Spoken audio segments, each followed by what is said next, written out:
She said, "You're overreacting. It was just a lap dance." After her friend sent me the full video, I didn't say a word. I just moved on. Now she's at my parents' house crying because I won't answer. Hey viewers, before we move on to the video, please make sure to subscribe to the channel and hit the like button if you want to see more stories like this. Thanks. I'm what you'd call a planner. I'm a structural engineer. My entire life is about calculating load, managing stress, and making sure the foundations are sound. I'm 29. I've been with Qley for 4 years, and I've spent those years building what I thought was a solid, stable life for us. Our condo, the one I put 20% down on, is in my name, but she's on the lease, and we've always called it our home. The last 6 months, I've been pulling 60-hour weeks.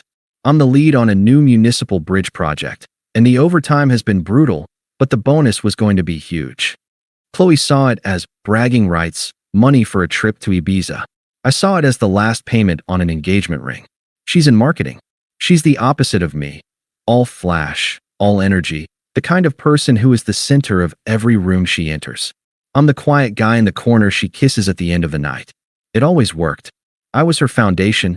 She was she was my everything else. This all started on a Saturday.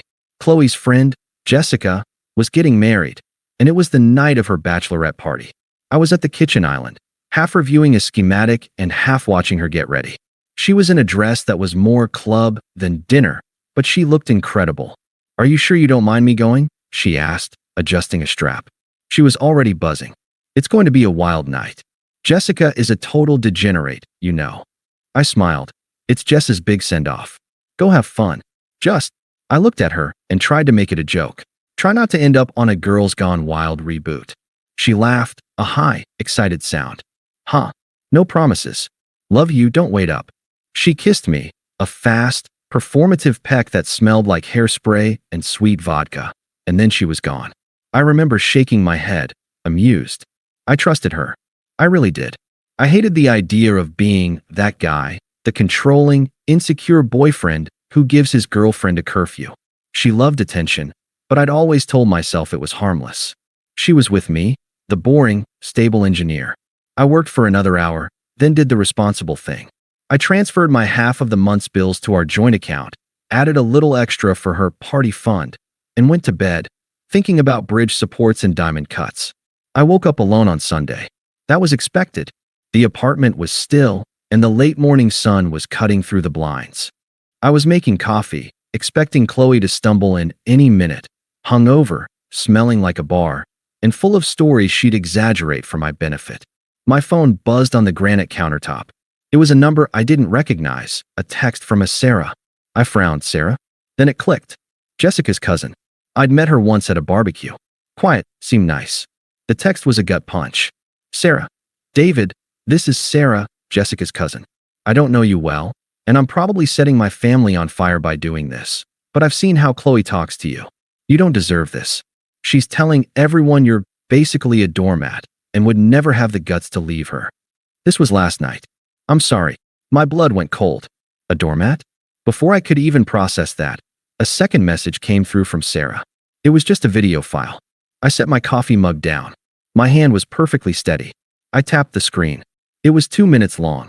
It wasn't a lap dance. It was Qley, visibly drunk, on a small, raised stage at the club. The stripper was in a neon thong, and Qley wasn't getting a lap dance. She was giving one. She was straddling the guy, grinding on him, her hands locked behind his head. Her dress was hiked up so high it was basically a belt. The wild part wasn't even that. It was when she grabbed his head and pulled him in, kissing him, a full, open-mouthed, sloppy kiss. And the audio was the worst part. Her friends were screaming, throwing money. I could hear Jessica's voice, clear as day, yelling, "Get it, girl. Get that new D." And Qley just laughed and kissed him again.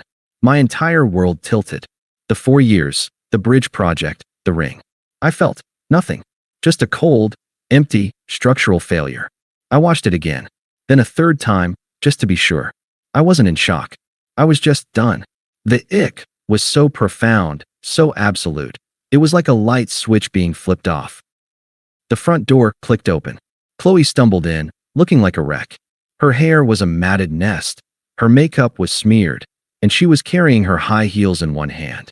She reeked of stale booze and someone else's perfume. "Morning," I said. My voice was perfectly level. She tossed her keys on the counter. "Oh my God, so wild," she groaned, rubbing her temples. "Jess is an absolute mess. My head is splitting. We just danced and drank way too much." I looked at her. The first lie. A lie of omission. "That's all?" I asked, my voice still quiet. "Just dancing."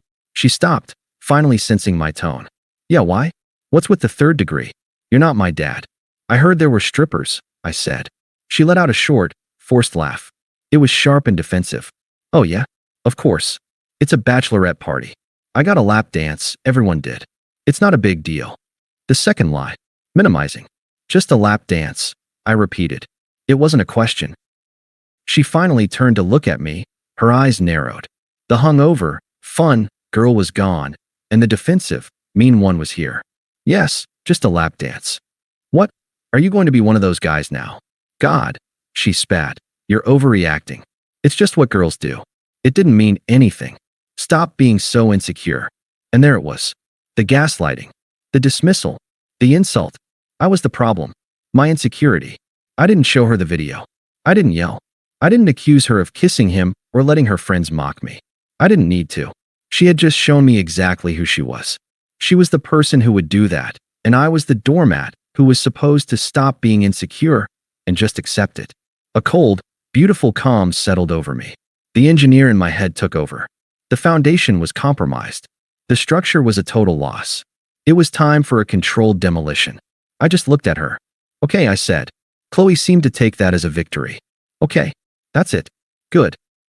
I'm going to go die in the shower." The moment I heard the water running, I went into our bedroom. I took my suitcase from the top of the closet. I didn't grab the ring box. It was in the back of my sock drawer. I pulled it out, looked at the 1.5 carat princess cut I'd spent a year saving for, and slipped it into the pocket of my jacket. Not with sadness, with relief. It was an investment I'd just saved. I packed my suitcase with the methodical calm of a man going on a 3-day business trip. A week's worth of clothes, my work laptop and hard drives, my passport, my birth certificate, and our financial statements from the file cabinet. I went to the desk, took my personal checkbook, and wrote a check to Qley for my half of the next month's rent, plus utilities. I didn't want her to have a single financial hook in me. This was a severance. I tore the check out, walked to the kitchen island, and placed it on the granite counter where I'd left my coffee mug. Then I took my key off my keyring. The key to the condo, the key to the mailbox. I placed them neatly on top of the check. I walked to the bathroom door. The shower was still running. "I'm going out," I said, my voice loud enough to be heard over the water. "Whatever," she yelled back, her voice muffled. "Don't be grumpy when I get out." Grumpy. That's what she thought. That this was a mood, a sulk. That the doormat was just a little ruffled. I walked out of the condo and didn't look back. I didn't go to my parents. I didn't go to a friend's. I drove to a Hilton off the interstate, checked in using my personal card, and walked into the anonymous, beige room.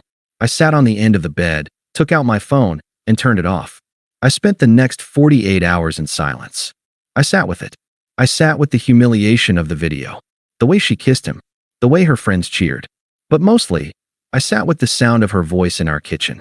"You're overreacting. Stop being so insecure." That was the real betrayal. The video was just the evidence. Her lie was the verdict. Sarah's text was the key. "She thinks you're a doormat. She thinks you'd never have the guts." I didn't grieve Qley.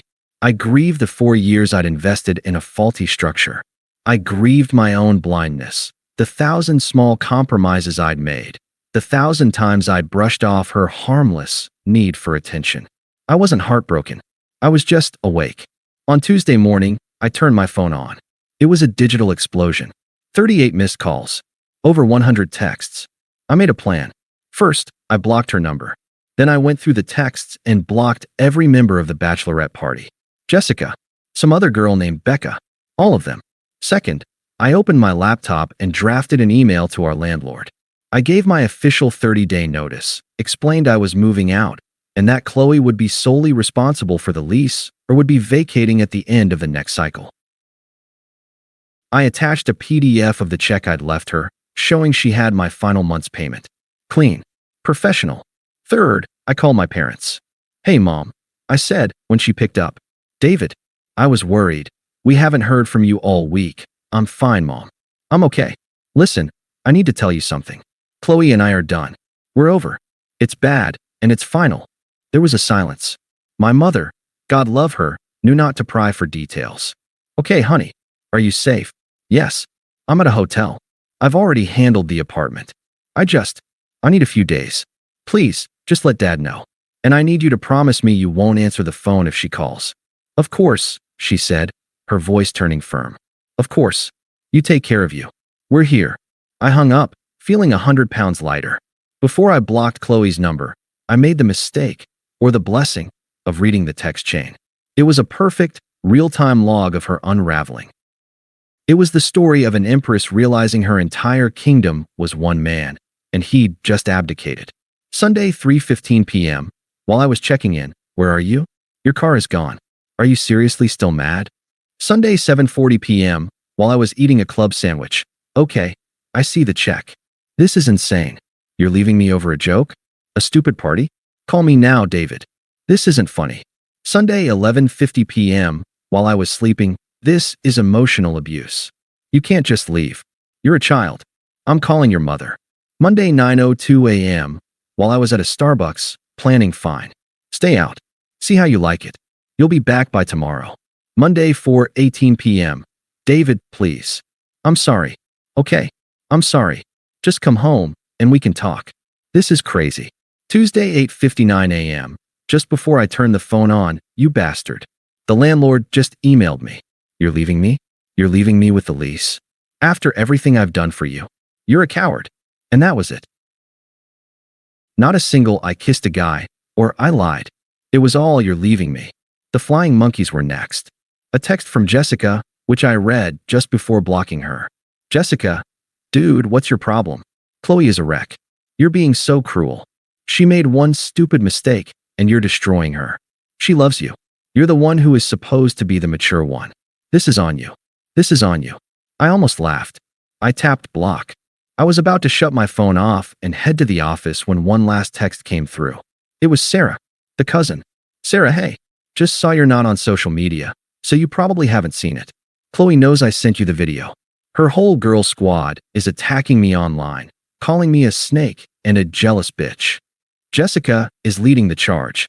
Just confirms I did the right thing. Good luck, David. You're better off. I stared at that text. That was her karma. In her desperation to control the narrative, Qley had set her rabid friends on the one person who told the truth. She hadn't just lost me. She was a queen without a doormat, and now her own toxic court was on fire. I sent Sarah a single reply. Thank you. You did. Then I put my phone on silent, got movers to grab my furniture from the condo while Qley was at work, and signed a lease on a new, smaller, one-bedroom apartment across town. It was all mine. The foundation was sound. A week went by. A full, quiet, blessedly silent week. I had movers get the rest of my things, the sofa, the desk, my TV, while Qley was at her marketing job. I was officially in a new, smaller, one-bedroom apartment across town. It was mine. The lease only had my name. The silence was mine. I was focusing on work. I was hitting the gym. I was sleeping. I'd taken the ring to a jeweler, sold it back for 60% of what I paid, and put the money into an index fund. A new foundation. I felt lighter. I was breathing air that wasn't contaminated with her. I was in my office, running stress calculations for the new bridge, when my phone rang. It was my mother. I picked up immediately. Hey, Mom. Everything okay? David. Her voice was high and nervous.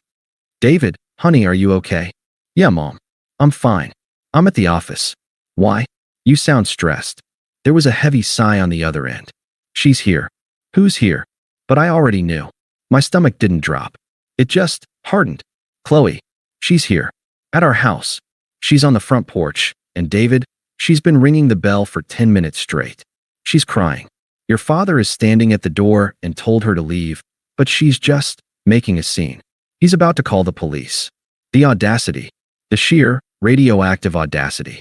To fail in every attempt to contact me. So she escalates to this. To bring her mess to my family. To the quiet suburban street I grew up on. to try and leverage my mother's sympathy and my father's anger against me. She wasn't a heartbroken woman.